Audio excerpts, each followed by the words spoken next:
आजकल हो गए हैं स्टार टीचर्स, यूट्यूब वाले स्टार टीचर्स, जिनको कुछ जानना ना कौड़ी, कभी ब्लैक बोर्ड लेकर कुछ एक्सप्लेनर बनाते हैं, खाली व्यूज बटोरते हैं, उटपटांग ग्राफ्स लिखते हैं और उसके बाद से अपने आप को इतना भारतीय समझने लगते हैं कि कुछ लोग उनको फॉलो करने लगते हैं उनके तमाशे की वजह से, और फिर वो जाकर जहां पर जो आता है वो बोलते हैं और उसके दम पर फिर वो पैसे वसूलते हैं, छात्रों से वसूलते हैं। ये सबसे बड़ी चिंता की बात है। ये जो एक्सप्लेनर बनाने वाले यूट्यूबर्स हैं और जो शिक्षक हैं उनमें फर्क है, वो फर्क सबको समझना पड़ेगा। ये जो आकर पैसों के लिए अपना धंधा बना रहे हैं एजुकेशन को, वो एक ये है भारतीय लोकतंत्र के फोर्थ पिलर कही जाने वाली मीडिया की न्यूज एंकर अंजना ओम कश्यप, जिनका कहना है कि यूट्यूब टीचर दो कौड़ी के होते हैं। वे ब्लैक बोर्ड पे कुछ लिखते हैं, व्यूज बटोरते हैं और इस तरह से वे अपना धंधा चला रहे हैं। तो मैडम, धंधे और एजुकेशन में फर्क होता है, लेकिन वही बात है, बंदर क्या जाने अदरक का स्वाद। सब जानते हैं कि किस तरह से आप टीआरपी बटोरने के चक्कर में प्लेटफॉर्म पे लड़ाइयां करवाती हैं, बहसबाजियां करती हैं, बेतु के सवाल और जवाब करती हैं, और सीबीएसई द्वारा जारी की गई ओएसएम प्रक्रिया पर ऑब्जेक्शन उठाने पे किस तरह से आपने वेदांत को पाकिस्तानी करार दे दिया।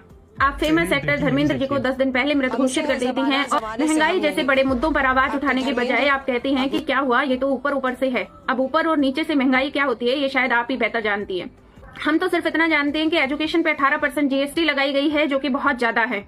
अगर आपको अपनी आवाज उठाने के लिए न्यूज नहीं मिल रही है तो आपकी जानकारी के लिए मैं आपको बता दूं कि सबसे पहले आप अपने ऊपर आवाज उठाइए। वर्ल्ड प्रेस फ्रीडम इंडेक्स में भारत 180 देशों में से 157वें स्थान पर है।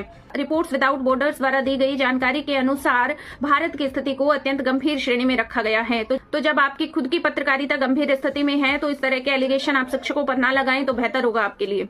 ग्लोबल हंगर इंडेक्स रिपोर्ट के अनुसार भारत की स्थिति 123 देशों में से 102 नंबर पर है, जो कि बहुत ही विचारणीय है।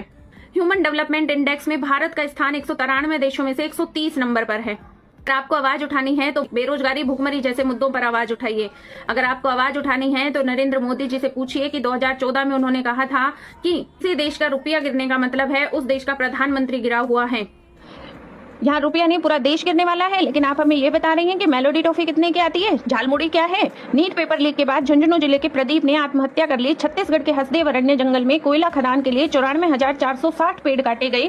फिर नरेंद्र मोदी जी पर्यावरण सुरक्षा की बात करते हैं। ये सब आपको दिखाई नहीं देता, लेकिन नहीं, आप शिक्षकों को दो कौड़ी का कह रही हैं। शर्म आनी चाहिए आपको। अगर आप में हिम्मत है ब्लैक बोर्ड पे एक्सप्लेनर बनाने की तो लीजिए 12-12 घंटे ऑनलाइन क्लास, लेकिन ये मत सिखाना मैडम कि किस तरह से खुद को बेचा जाता है, क्योंकि हम टीचर्स हैं मैडम, बिकाऊ नहीं है, टिकाऊ हैं, टिकाऊ।